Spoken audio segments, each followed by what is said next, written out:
अध्यक्ष जी, आज जो मेरे साथी मंत्री बिल लेकर आए हैं उसके समर्थन में मैं खड़ा हुआ। माननीय अध्यक्ष जी, मैं सुबह से जो चर्चा चल रही है 12 बजे से। ओके एक मिनट चेक कराता हूँ। हाँ एक सेकंड चेक कराता हूँ। सेकंड में करा रहे हैं, चेक कर रहे हैं। माननीय अध्यक्ष जी, 2 मिनट लगता है कभी। सुबह से जो चर्चा चल रही है उसको मैंने बारीकी से सुना है। मुझे लगता है या तो निर्दोष भाव से या तो राजनीतिक कारणों से भ्रांतियां कई सदस्यों के मन में भी है और कई सारी भ्रांतियां सदन के माध्यम से, आपके माध्यम से पूरे देश भर में फैलाने का प्रयास भी हो रहा है। बिल पर चर्चा का जवाब तो माननीय रिज्जू साहब देंगे। मैं कुछ बातें यहां रखी है, इसको मेरी समझ के हिसाब से क्लैरिफाई करने का जरूर प्रयास करूंगा। ये वक्त एक अरबी शब्द है। वक्त का इतिहास मान्यवर कुछ हदीसों से जुड़ा हुआ मिलता है और आजकल जिस अर्थ में वक्त शब्द का प्रयोग किया जाता है, इसका मतलब है अल्लाह के नाम पर संपत्ति का दान, पवित्र धार्मिक उद्देश्यों के लिए संपत्ति का दान। मान्यवर वक्त का समकालीन अर्थ, अभी जो अर्थ हम समझ रहे हैं, वो इस्लाम के दूसरे खलीफा श्री उमर के समय में अस्तित्व में आया। एक प्रकार से इसकी आज की भाषा में व्याख्या करें तो वक्फ एक प्रकार का चैरिटेबल एंडोनमेंट है और जहां एक व्यक्ति संपत्ति, भूमि या मूल्यवान संपत्ति धार्मिक या सामाजिक भलाई के लिए दान करता है बिना उसको वापस लेने के उद्देश्य से, वहां वक्फ की रचना कर। इसमें दान देता है, वो शब्द का बड़ा महत्व है। दान उस चीज का ही कर्ज किया जा सकता है जो हमारा है। सरकारी संपत्ति का दान मैं नहीं कर सकता। मान्यवर किसी और की संपत्ति का दान मैं नहीं कर सकता। दान उसी चीज का किया जाता है जो हमारा है। मान्यवर इसी विषय पर ये सारा जो बहस चल रहा है। भारत का जहां तक सवाल है, दिल्ली में सल्तनत काल के प्रारंभ में मुइज़ुद्दीन घोरी के समय पर पहली बार वक्फ अस्तित्व में आया। अंग्रेजों के जमाने में 1863 के धार्मिक दान अधिनियम से चलता था। बाद में चैरिटेबल प्रॉपर्टीज एक्ट 1890 से चला। उसके बाद 1913 में मुसलमान वक्फ वैलिडेटिंग एक्ट अस्तित्व में आया। तब तक ये सारी प्रक्रियाएं चैरिटेबल एक्ट के तहत चलती थी। मान्यवर आजादी के बाद वही एक्ट को 1954 में वक्फ के केंद्रीकरण के लिए बदला गया। 95 में वक्फ न्याय अधिकरण और वक्फ बोर्डों की स्थापना की। अब ध्यान से सुनिएगा मान्यवर, वक्फ परिषद और वक्फ बोर्ड ये 1995 से आए। ये पूरा झगड़ा जो चल रहा है, आपने नॉन हिंदू को रख दिया और नॉन मुस्लिम को रख दिया, गैर मुस्लिम को रखा। वो झगड़ा वक्फ में दखल करने का है। पहले तो वक्फ में कोई गैर इस्लामिक सदस्य आएगा ही नहीं। ये स्पष्टता समझ लीजिए। ना मुतवल्ली गैर इस्लामिक होगा, ना वाकिफ गैर इस्लामिक होगा। मान्यवर, वहां कोई प्रोविजन नहीं है। जो धार्मिक संस्थाओं का संचालन करते हैं उसमें कोई गैर मुस्लिम व्यक्ति रखने का प्रावधान किया भी नहीं है, हम करना भी नहीं चाहते हैं मान्यवर। इसलिए जो बड़े बड़े भाषण करते हैं कि समानता का अधिकार चला गया, दो धर्मों के बीच में समानता नहीं रही, मुसलमानों के धार्मिक अधिकारों के बीच में दखल खड़ी हो जाएगी, कुछ नहीं होने वाला मान्यवर। इस दृष्टि से देखें तो 1995 तक वक्फ की काउंसिल और वक्फ बोर्ड था ही नहीं, वो तो 95 से आया।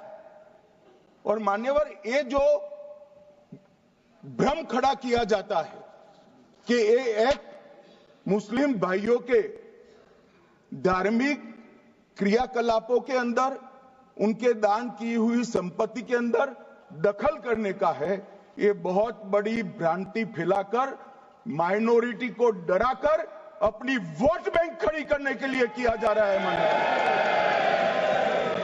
मान्यवर। कहां पर गैर मुस्लिम सदस्य रखे जाएंगे? परिषद में और वक्फ बोर्ड में। उसका काम क्या है? उनका काम धार्मिक क्रियाकलापों को कुछ चलाने का नहीं है।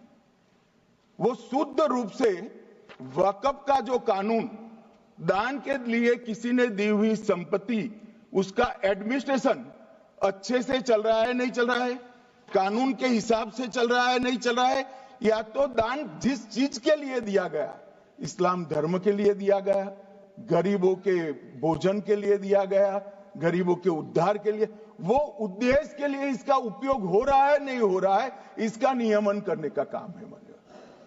अब मैं इसको मान्यवर बाकी सारे धर्मों के साथ कंपैरिजन करते हैं और कहते हैं दखल किया है। मैं उसको स्पष्ट करना चाहता हूं। मान्यवर, वक्फ जो है वो हमारे यहां ट्रस्ट एक्ट है, इसमें ट्रस्ट है। तो ट्रस्ट के अंदर जो ट्रस्ट को बनाते हैं वो ट्रस्टी होते हैं और एक मैनेजिंग ट्रस्टी होते हैं। वक्फ में वाकिफ होता है, वक्फ होता है और मुतवल्ली होता है। ये सारे इस्लाम के अनुयायी हैं। अरे भाई, आप कह रहे हो, हम तो कह रहे हैं क्योंकि इसका वक्फ शब्द ही इस्लाम से आया है, इसलिए हम कह रहे हैं कि वक्फ वो ही कर सकता है जो इस्लाम का अनुयायी हो। अब आप उसका विरोध कर रहे हो, तो आप तो वक्फ में भी नॉन इस्लामिक आदमी चाहते हो। मान्यवर, क्या कह रहे हैं?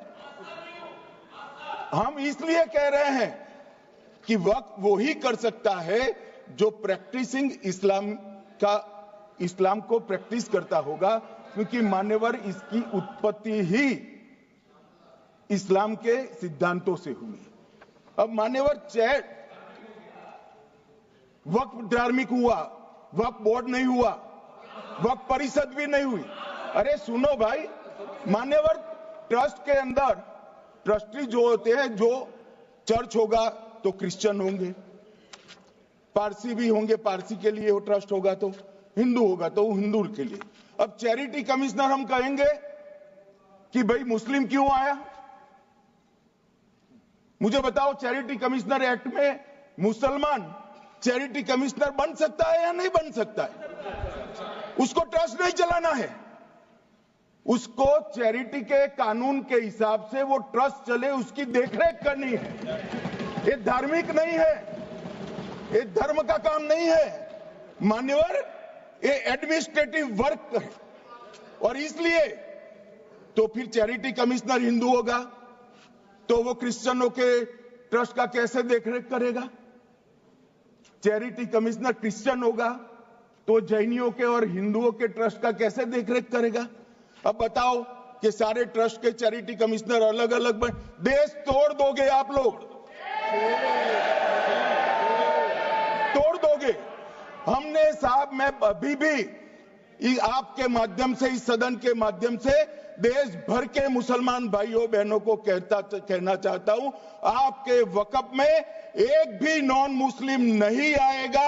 ये एक्ट में ऐसा कोई प्रावधान नहीं। मगर जो वक्फ बोर्ड है और वक्फ परिषद है, उसका काम क्या है?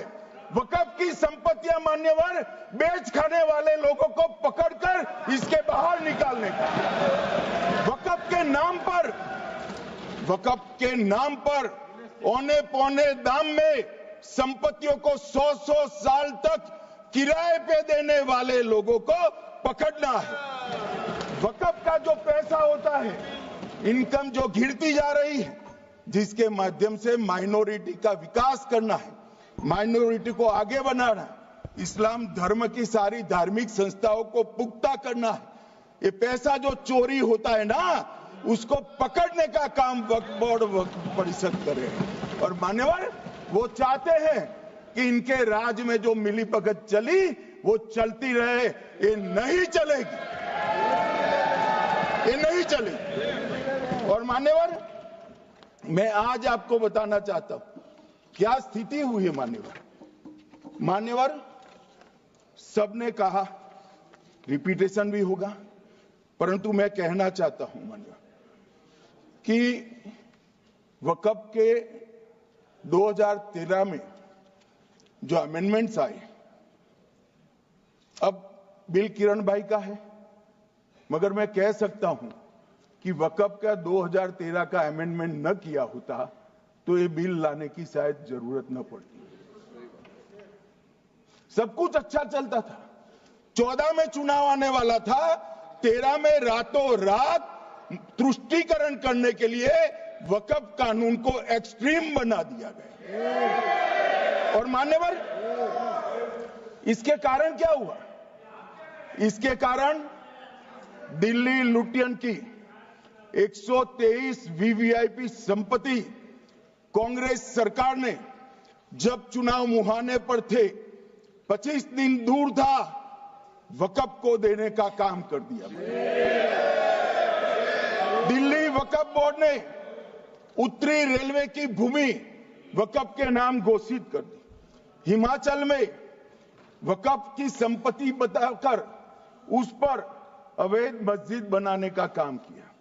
250 हेक्टेयर क्षेत्रफल वाले 12 गांव पर वक्फ का स्वामित्व हो गया तब तमिलनाडु में। और मान्यवर तमिलनाडु के 1500 साल पुराने तिरुचेंदुरई मंदिर की 400 एकड़ भूमि को वक्फ की संपत्ति घोषित कर। ये जब मंदिर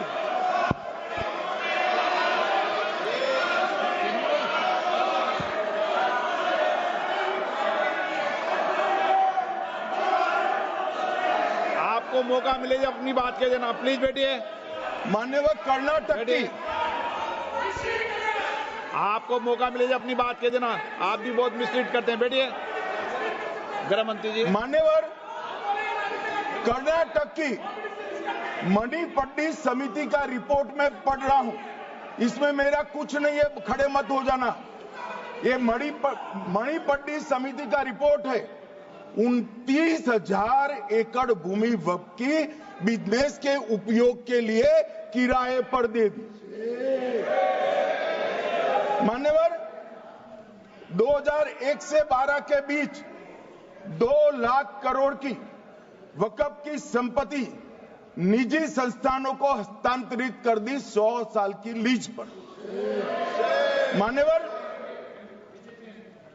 बेंगलुरु में उच्च न्यायालय में बीच में पढ़ना पड़ा, 602 एकड़ भूमि को जब्त करने से रोकना पड़ा। विजयपुर कर्नाटक के होनवाड़ गांव की 1500 एकड़ भूमि पर दावा कर उसको विवाद में डाला और 500 करोड़ की संपत्ति जिस भूमि का मूल्य है वहां 5 स्टार होटल, इसकी देखरेख न करो।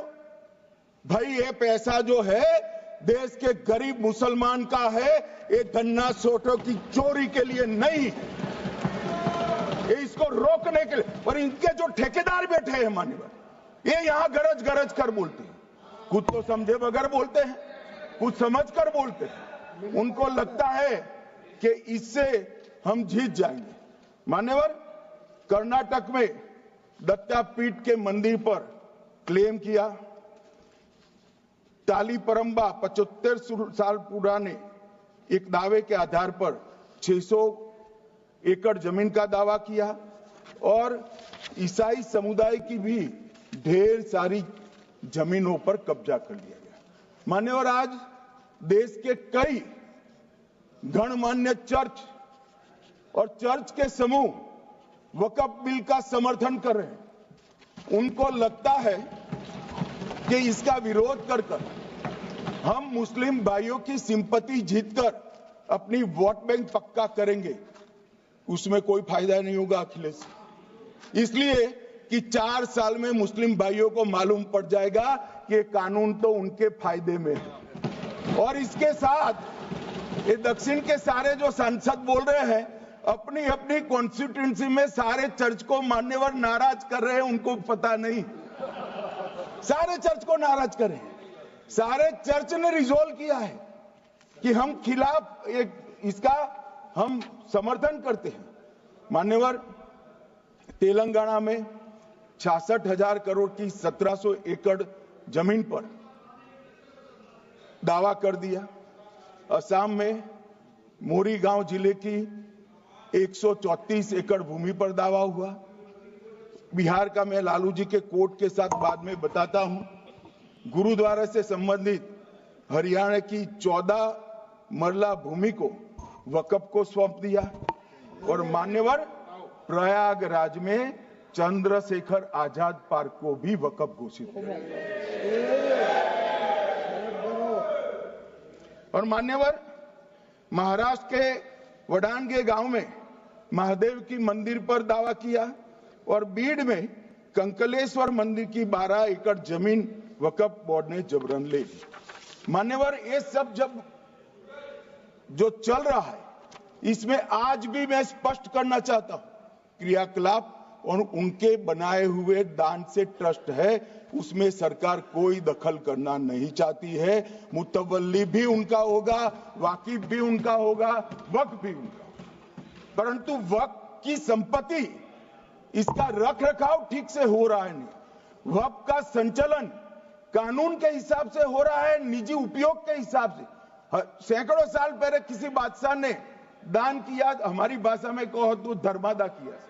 अब इसकी संपत्ति को आप 12,000 रुपये में 5 सितारा होटल बनाने के लिए दे देते हो, ये उचित है क्या भाई? वो पैसा गरीब मुसलमान के कल्याण के लिए करिए, तलाकशुदा महिलाओं के कल्याण के लिए करिए, जो अनाथ बच्चे हैं उसके कल्याण के लिए करिए। मानिए, और ये करने की जगह बेरोजगार मुसलमान युवाओं के लिए स्किलिंग का काम करिए। लाखों करोड़ों रुपए की भूमि मान्यवर और इनकम 126 करोड़ रुपया। रेलवे की जितनी जमीन है, जिसमें हजारों करोड़ लाखों करोड़ का रेलवे का कारोबार चलता है, इतनी भूमि वक्फ के पास है और इनकम 126 करोड़ रुपए। मान्यवर कहते हैं कि इनकम का क्या उद्देश्य है?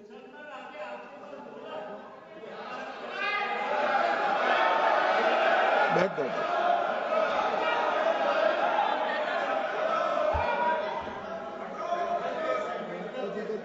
मान्यवर, मैं दादा की टेंशन समझ रहा हूं, ये बंगाल के मुसलमान भी सुन रहे हैं, तो उनको टेंशन होना स्वाभाविक है। मान्यवर, लालू प्रसाद जी, आज आरजेडी के सारे सदस्य बोले, जब 2013 का अमेंडमेंट आया, मैं लालू जी का तो पूरा पढ़ना चाहता हूं, बाकी सदस्यों का सिर्फ टोकन पढ़ूंगा। लालू जी ने क्या कहा? मैडम, सरकार जो यह संशोधन विधेयक पेश किया है, सरकार की पहल का हम स्वागत करते हैं। शाहनवाज हुसैन जी और अन्य माननीय सदस्यों ने अपनी बातों को यहां रखा, मैं उसका समर्थन करता हूं। आप देखिए, सारी जमीनें हड़प ली गई है, चाहे सरकारी हो या गैर सरकारी। वक्फ बोर्ड में जो काम करने वाले लोग हैं, उनके द्वारा सारी प्राइम लैंड को बेच दिया गया है। पटना में ही डाक बंगले की जितनी प्रॉपर्टी थी, सब पर अपार्टमेंट बन गए। इस तरह की काफी लूट खसोट हुई है। हम संशोधन विधेयक तो आपको अंत में लाए हैं, समर्थन करते हैं, लेकिन मैं चाहता हूं कि भविष्य में आप कड़ा कानून लाइए और ये जो चोरी करने वाले लोग हो उनको जेल की सलाखों के पीछे डालिए। अब साहब, लालू प्रसाद की इच्छा इन्होंने तो पूरी नहीं की, नरेंद्र मोदी जी ने पूरी कर दी। ये लालू जी ने कहा था एक कड़ा कानून लाइए। मान्यवर शरीफुद्दीन शरीफ, उन्होंने कहा मंत्री जी समझते हैं कि शायद इससे मुसलमानों का वोट मिल जाएगा, लिहाजा मुसलमान लोगों ने भी खुद ही तबाही मचाई है, इसलिए मैं गुजारिश करूंगा कि इसके लिए आप सख्त कानून बनाइए, उनके हाथों में हथकड़ियां पहनाइए और जो उनके कब्जे किए हैं वो जमीनों बेचकर गरीब और तलाकशुदा मुस्लिम बहनों का कल्याण करिए। इसके बाद श्री हमीदुल्लाह सैयद लक्षद्वीप से थे, उनका भी इसी टोन का भाषण है। और मान्यवर, मैं आज की बात नहीं कर रहा हूं, 2013 का जो बिल कांग्रेस पार्टी लेकर आई, इसके विरोध में इनके समर्थकों ने जो कहा था, मान्यवर ये है। और क्या होगा भाई इससे? पारदर्शी ऑडिट होगी, आज ऑडिट ही नहीं हो रही, रिपोर्ट ऑनलाइन जमा करने की सिस्टम नहीं है, वो होगी, रिपोर्ट देनी पड़ेगी, बैलेंस शीट जमा करनी पड़ेगी, ऑडिट होगी, कैग के रिटायर्ड ऑफिसर ऑडिट करेंगे और मान्यवर पारदर्शिता आएगी। इससे क्यों डरना चाहिए किसी को? पारदर्शिता से क्यों? और वक्फ बोर्ड और वक्फ परिषद, इसका कोई ऑर्डर हम ऐसा नहीं लिख रहे हैं कि कोर्ट में नहीं जा सकते। आपने तो कर दिया था कि एक ऑर्डर को कोई कोर्ट में चैलेंज ही नहीं कर सकता, पूरा संविधान वहां समाप्त कर दिया मान्यवर। और मान्यवर, हम तो इसको कहते हैं कि कोई भी चैलेंज कर सकता है कायदे की अदालत में। इस देश में संविधान का राज है, ग्रीवेंसेस जिसका भी हो कोर्ट में जा सकता है। 2013 में जिसकी भूमि हड़पी, इसके ग्रीवेंसेस को भी कोर्ट के फोरम से बाहर करने का पाप एक कांग्रेस पार्टी ने किया। मान्यवर, एक अफवाह और फैला रहे, रिट्रोस्पेक्टिव इफेक्ट से आ रहा है। मैं स्पष्ट कर देना चाहता हूं, इस सदन में बोलने के वक्त जिम्मेदारी के साथ बोलना चाहिए। अगर ये कानून का पहला पेज और तीसरी तक धाराएं भी पड़ी होती तो इसमें स्पष्ट लिखा है, ये कानून का अमल जिस दिन पारित होने के बाद भारत सरकार नोटिफिकेशन बाहर निकालेगी, उस दिन के बाद होगा। मतलब रिट्रोस्पेक्टिव इफेक्ट नहीं है, मगर मुस्लिम भाइयों को डराया जा रहा है कि रिट्रोस्पेक्टिव इफेक्ट से आएगा। मान्यवर, ये कह रहे कलेक्टर क्यों रखा है?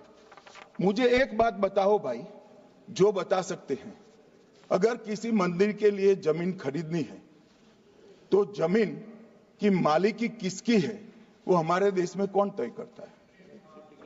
सबको मालूम है, कलेक्टर करता है सर, रेवेन्यू ऑफिसर वही है। तो अगर वक्फ की भूमि जो वक्फ कर रहा है उसकी है या नहीं है, इसकी जांच कलेक्टर करे तो इसमें आपत्ति क्या है? वक्फ तो दान है भाई, और दान अपनी संपत्ति का किया जा सकता है, किसी और की संपत्ति का नहीं किया जा सकता। गांव में कोई बेचारा अमेरिका गया है 4 महीने पढ़ने के लिए, घूमने के लिए, आता है तो कि वक्फ घोषित हो गया। कोई कारोबार करने के लिए दिल्ली आया, आता है तो कि वक्फ घोषित हो गया। अरे ऐसे नहीं होता भाई, कलेक्टर को पूछना पड़ेगा सरकारी संपत्ति है या नहीं है, इसकी जांच करनी चाहिए या नहीं करनी चाहिए। ढेर सारे मंदिर बनते हैं, बने भी है, बनेंगे भी, ढेर सारे चर्च बने हैं, गुरुद्वारे बने हैं, सरकारी संपत्ति पर बन सकते हैं क्या? नहीं बन सकते मान्यवर। जहां वक्फ की घोषणा होती है वो भूमि सरकारी है या नहीं है वो सत्यापित करना ही चाहिए, और कलेक्टर के अलावे इसको कोई सत्यापित नहीं। मान्यवर, इन्होंने मैंने पहले भी बताया मान्यवर, कोर्ट को भी रास्ते से निकाल दिया। मैं बाद में बात करता हूं मान्यवर, ये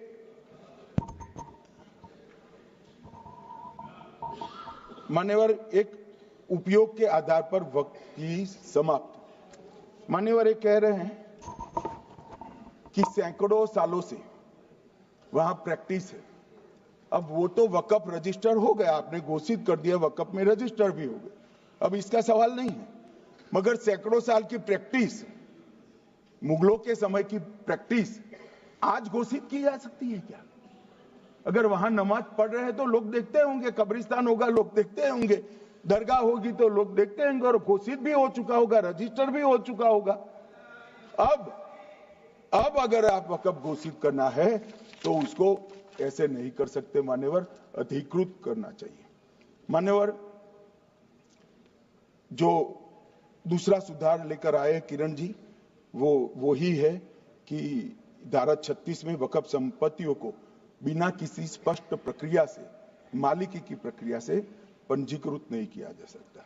मान्यवर, अपील का प्रावधान वर्तमान में अधिनियम में ट्रिब्यूनल के निर्णय के खिलाफ अपील करने का कोई प्रावधान नहीं है। ये दृष्टिभ्रम खड़ा कर रहे थे गोगाई जी कि हाईकोर्ट में जा सकते। हाईकोर्ट में सिविल सूट नहीं जा सकता, रीट के अधिकारों का उपयोग कर हाईकोर्ट में जा सकते।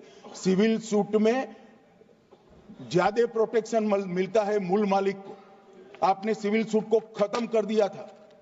रीट के जुडिक्शन बहुत सीमित है, हम सब जानते हैं कि ये सीमित कर दिया गया था, आप भी जानते हो, मगर आपको वोट बैंक चाहिए। मान्यवर, ये हमारा स्पष्ट सिद्धांत है भारतीय जनता पार्टी की, मोदी सरकार का, कि वोट बैंक के लिए हम कोई कानून नहीं लाएंगे। कानून न्याय के लिए होता है, कानून लोगों के कल्याण के लिए होता है। इन्होंने कहा कैसे कैसे कानून आए हैं, मैं बता देता हूं सब। अभी कांग्रेस के महासचिव और माननीय सदस्य कह रहे थे क्या कानून आ रहे हैं सब, किस प्रकार के कानून आ रहे हैं। मान्यवर, इसी सदन में नरेंद्र मोदी सरकार ही महिलाओं को 33% आरक्षण का कानून लाई।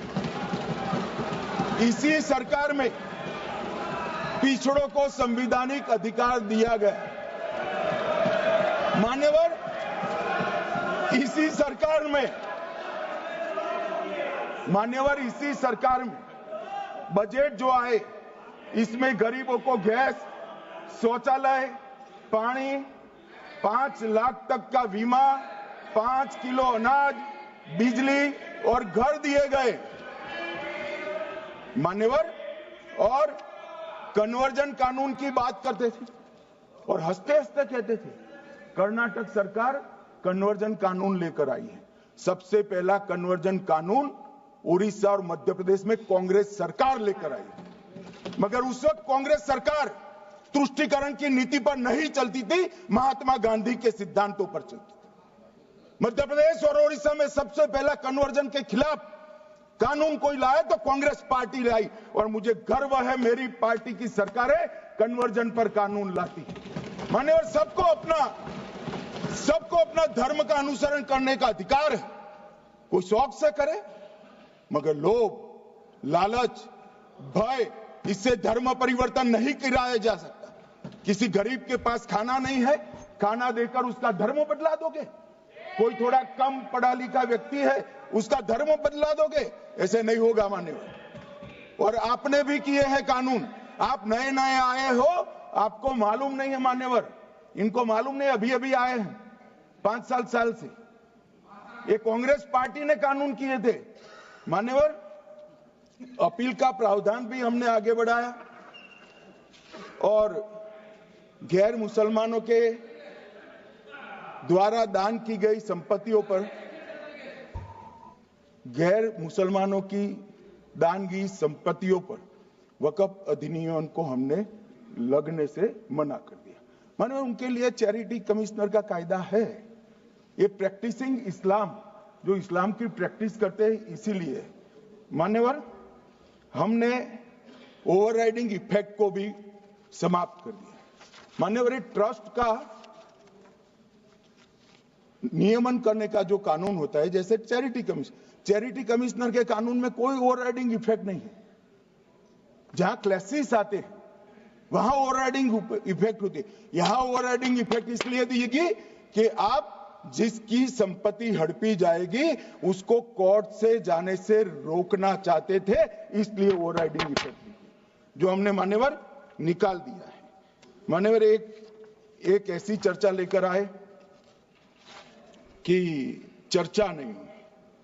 मैं आपको बताना चाहता हूं 2013 में जो अमेंडमेंट बिल आया जिसके कारण ये बिल लाना पड़ा, वो बिल में कुल मिलाकर 5.4 घंटे चर्चा हुई थी, 5.5 घंटे दोनों सदन मिलाकर, और इस बिल में दोनों सदन मिलाकर 16 घंटे चर्चा हो रही है मान्यवर, 16 घंटे। इसके अलावे हमने डिमांड किया समिति बनाओ, समिति भी बनाई, 38 मीटिंगें हुई, 113 घंटे चर्चा हुई, 284 हितधारक बनाए गए, वक्फ बोर्डों की संख्या जो उपस्थित वक्फ बोर्ड भी हुए राज्यों के 25 हुए, राज्य सरकार के प्रतिनिधि 15 राज्य सरकारों के आए, सांसद 8 हुए, विधायक विधान परिषद 7 हुए, और अध्ययन दौरे 3 किए गए, और अल्पसंख्यक आयोगों को भी 5 बुलाया गया।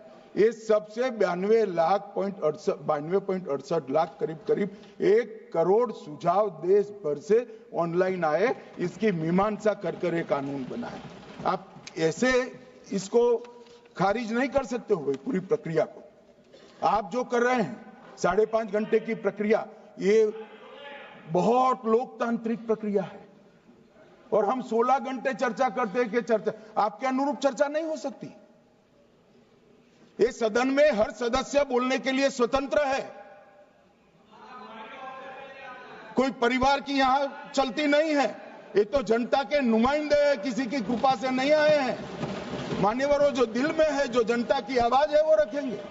मान्यवर, एक सदस्य द्वारा कहा गया कि ये मिसलीडिंग है कि पुराने कानून में 2013 के जो अमेंडमेंट्स थे उसमें अपील का प्रोविजन था। अब मैं कहना चाहता हूं 83(9) उसमें अधिकरण द्वारा किए गए किसी भी विनिश्चय का आदेश विरुद्ध, चाहे वो अंतरिम हो या फाइनल, इस पर अपील नहीं हो सकती। इसका मतलब अपील का प्रोविजन आपने रखा ही नहीं था। सिविल न्यायालय, राजस्व कोर्ट और अन्य प्राधिकरण उसके अधिकार क्षेत्र पर भी प्रतिबंध लगा दिया, और सरकारी अधिसूचना जो बाद में वक्फ बोर्ड और वक्फ परिषद के एडवाइस से होगी, इसको भी कोई चुनौती नहीं दे सकता। मान्यवर, मुझे ये बताओ कि अभी अभी फैशन है संविधान लहराने की, ये संविधान के हिसाब से सरकार का या किसी भी निजी संस्था का कोई भी फैसला मान्यवर कायदे की कोर्ट से बाहर कैसे हो सकता है? कोई भी फैसला हो, ये देश की अदालत वो फैसले तक रीच नहीं रखेगी। नागरिक ग्रीवेंसेस लेकर कहां जाएंगे? जिसकी भूमि हड़प कर ली गई वो कहां जाएगा? ऐसा नहीं चलेगा। आपकी वोट बैंक के लिए आपने किया था, हम खारिज कर रहे हैं, हम खारिज कर रहे हैं। ऐसा नहीं चलेगा। अदालत में जाइए, जिसको ग्रीवेंसेस है इधर और साइड से, और अदालत न्याय करेगी। न्याय के लिए तो अदालतें बनी हैं। और मान्यवर, यहां एक सदस्य ने तो कह दिया माइनॉरिटी इस कानून को स्वीकार नहीं करेगी। क्या धमकाना चाहते हो भाई? संसद का कानून है, सबको स्वीकार करना पड़ेगा। स्वीकार नहीं करेंगे मतलब क्या है? कैसे बोल सकते हैं कोई? हम कानून को स्वीकार नहीं करेंगे। एक कानून भारत सरकार का है, हर एक पर बंधन करता होगा और इसको स्वीकार करना पड़ेगा। मान्यवर, ये हमने तो खैर वक्फ को छेड़खानी नहीं की। वक्फ बोर्ड और वक्फ परिषद के अंदर बदलाव किया है, मगर वक्फ के लिए भी क्या क्या जजमेंट आए। सैयद फजल पुकोया थंगल बनाम भारत संघ, 10/11/28 को केरल उच्च न्यायालय ने उन्होंने कहा वक्फ बोर्ड एक स्टैट्यूटरी बॉडी है, यह मुस्लिम समुदाय का प्रतिनिधि निकाय नहीं है। इसका फंक्शनिंग मान्यवर एडमिनिस्ट्रेटिव है। धार्मिक क्रियाकलापों को तो वक्फ ने करना है, चाहे कब्रिस्तान हो, चाहे दरगाह हो, चाहे मस्जिद हो, चाहे चैरिटी का काम हो, वो वक्फ बोर्ड को नहीं करना है भाई। ये केरल हाईकोर्ट ने किया, इलाहाबाद हाईकोर्ट ने भी, उसने तो मुतवल्ली तक भी कहा है। अगर हम मुतवल्ली तो जो धर्म का है वही रखेंगे।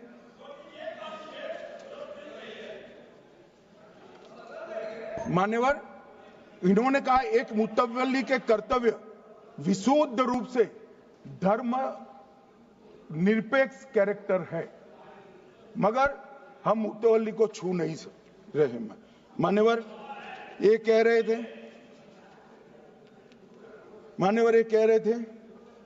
कि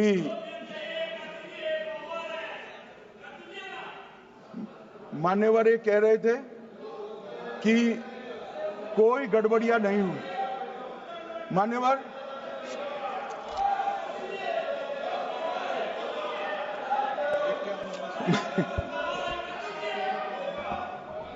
मान्यवर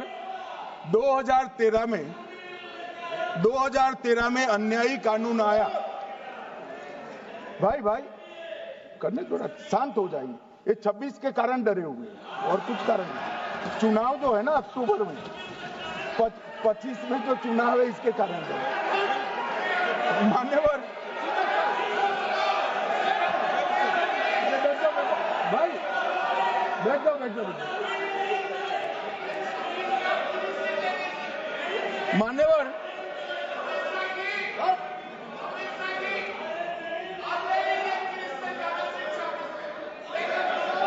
बैठ जाओ। बंगाल में आकर कहूंगा ये राजनीतिक हिसाब किताब का अखाड़ा नहीं है, छाती पर ठोक कर कहूंगा ज्यादा सीधा है।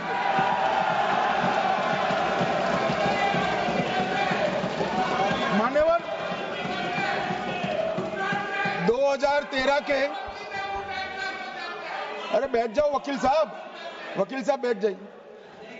मान्यवर 2013 में वो भी रिपीट होने वाले हैं। मान्यवर 2013 में बैठ जाओ। मान्यवर 1913 से लेकर 2013 तक 1913 से 2013 तक वक्फ बोर्ड का कुल एकड़ में भूमि सब वक्फ का मिलाकर 18 लाख एकड़ था। मेरी विनंती है सभी सदस्य इसको ध्यान से सुनिए। 1913 से 2013 तक 18 लाख एकड़ और 13 से 25 तक एक कानून बनने का परिणाम क्या आया, और नई 21 लाख एकड़ भूमि बढ़ गई। अब मान्यवर 39 लाख एकड़ जो भूमि है उसमें 21 लाख एकड़ 13 के बाद है। अब ये कह रहे हैं कि इसका दुरुपयोग नहीं हो रहा है। मान्यवर, और लीज पर दी गई संपत्तियां 20,000 थी और 25 में रिकॉर्ड के हिसाब से, हो सकता है गलत भी हो सकता है, रिकॉर्ड्स के हिसाब से शून्य हो गई। तो मान्यवर संपत्तियां कहां गई? मान्यवर बेच दी गई। किसकी संपत्ति से, किसकी परमिशन से बेचा? मान्यवर मैंने पहले ही कह दिया कि केरल और देश भर के Catholic bishop council, Catholic bishop conference of India, Catholic Congress Kerala, भारतीय कैथोलिक धर्मगुरुओं की महासभा, केरल चर्चों की संयुक्त परिषद, कैथोलिक कांग्रेस केरला, ये सब ने इस बिल का समर्थन करा है और कहा है अन्यायी 2013 का सुधार। हम अकेले नहीं कह रहे मान्यवर। और मान्यवर इसी एक्ट में हमने एक बात कही कि जो योगदान था वक्फ बोर्ड का वो 7% से घटाकर 5% कर दिया। मान्यवर, अब ये जो कह रहे हैं ये मुसलमान भाइयों के हित में कह रहे हैं जिसका विरोध कर रहे हैं या अहित में? अगर 7 से 5% हमने कम किया तो ये कहां जाएगा? वो वक्फ में रहेगा। वक्फ बोर्ड का कम किया है। जो मस्जिद चल रही है उसको हमने 2% बढ़ाया है। ये उल्टा समझ रहे हैं। मान्यवर, ये बिल जमीनों की सुरक्षा प्रदान करेगी। मान्यवर, किसी की जमीन अब घोषणा मात्र से वक्फ नहीं बनेगी, उसको प्रोटेक्शन। मान्यवर, पुरातत्व विभाग और एएसआई की जमीन को हम सुरक्षा देंगे। आदिवासी भाइयों की शेड्यूल 5 और शेड्यूल 6 की जो जमीन है वो सुरक्षित हो जाएगी। निजी संपत्ति जो आम नागरिकों की है वो भी सुरक्षित हो जाएगी। और वक्फ करने के लिए स्वामित्व को दान तो साहब अपनी संपत्ति का ही कर सकते हैं, गांव की संपत्ति का दान नहीं कर सकते। तो वक्फ निजी संपत्ति से ही स्वामित्व के बगैर नहीं हो पाएगा। इसमें पारदर्शिता लाने के लिए सूचना की प्रक्रिया को दाखिल किया गया है। वक्फ बोर्ड की वक्फ की जो संपत्ति घोषित करने की अधिकार थे उसको समाप्त कर दिए। कलेक्टर से सर्टिफाइड कराना पड़ेगा और नए वक्फ पारदर्शी तरीके से पंजीकृत भी करने पड़ेंगे। रजिस्ट्रेशन के बगैर कोई संस्था नहीं चल सकती। और मुस्लिम ट्रस्ट अब तक के जो है उसको हमने इस जो माफ करना, कई सारे ऐसे मुसलमान भाई हैं जो वक्फ के कानून को अंदर दायरे में आना नहीं चाहते। मुझे मिले थे वोरा समाज वाले, वोरा समाज है, अहमदिया है, कई सारे ऐसे समुदाय हैं, सिया भी है, पसमंदाओं के भी कुछ ट्रस्ट हैं। वो सभी को मैं एक आनंद का समाचार देना चाहता हूं, अब मुसलमान भी ट्रस्ट एक्ट के अंदर अपना ट्रस्ट रजिस्टर करा सकता है। इसके लिए कंपलसरी नहीं है कि वो वक्फ के कानून में भी जाए, चैरिटी कमिश्नर एक्ट के तहत वो करने वाला है। मान्यवर, भूमि के रिकॉर्ड का कार्यालय होगा, समाचार पत्र और क्षेत्रीय भाषाओं में इसकी एडवर्टाइज दी जाएगी। ढेर सारे प्रावधान मान्यवर इसके अंदर किए हैं। महिला, सिया, पसमंदा, वोरा, अहमदिया, उनका हमने समावेश किया ही है। और उन्होंने कहा, मैं सुन रहा था, मान्यवर एक फैशन हो गई। राम जन्मभूमि का मंदिर बनाने की बात आई तो इस देश के अंदर खून की नदियां बह जाएगी, मुसलमान रोड पर आ जाएगा, मुसलमानों का ये हो जाएगा, वो ट्रिपल तलाक, फिर से डर, सीए आया कि मुसलमानों की नागरिकता चली जाएगी। जिन जिन ने भाषण किया है, एक मुसलमान की नागरिकता गई है तो बता दो। मुसलमान भी जानता है। और मैं तो आपके माध्यम से देश के मुसलमानों को अपील करना चाहता हूं, मान्यवर, मैंने बहुत झेला है। ये कहते थे कि सीए कानून मुसलमानों की नागरिकता लेने 2 साल हो गए, एक भी मुसलमान की नागरिकता गई है तो सदन के पटल पर रखी। कितना झूठ फैलाया इन्होंने। मान्यवर, धारा 370 हटाई, ये कह रहे थे मुसलमानों का ये हो जाएगा, वो हो जाएगा। फिर से उमर अब्दुल्ला जीत कर आज शासन कर रहे हैं। आतंकवाद समाप्त हो गया, विकास शुरू हो गया, पर्यटन बढ़ गया। मान्यवर, एक कांग्रेस पार्टी और उसके साथियों ने मुसलमान भाइयों को डरा डरा कर अपनी वोट बैंक खड़ी करने का काम किया। हम नहीं डरा रहे मुसलमानों को, आप डरा रहे हो भाई। आप कह रहे हो ये हो जाएगा। मैं कहता हूं इस देश के नागरिक को किसी भी धर्म का हो कोई आंच नहीं आएगी। मान्यवर, ये नरेंद्र मोदी सरकार का सरकार। मान्यवर,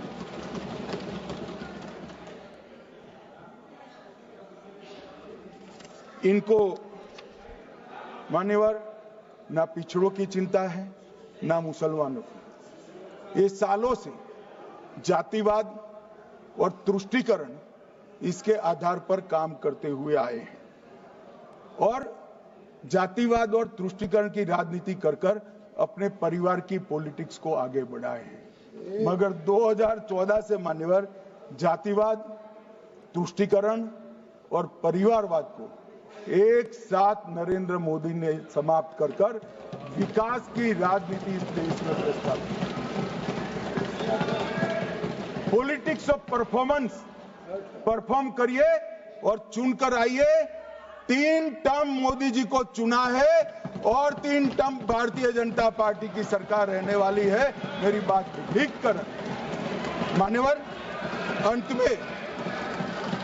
अंत में मैं किरण जी को बहुत बहुत बधाई देना चाहता हूं कि बहुत अभ्यास कर सारे दूषणों को निकालकर वक्फ कानून को शुद्ध, पारदर्शी और उद्देश्यों को समर्पित बनाने का काम रिज्जू साहब लेकर आए हैं। मैं इसका समर्थन करता हूं।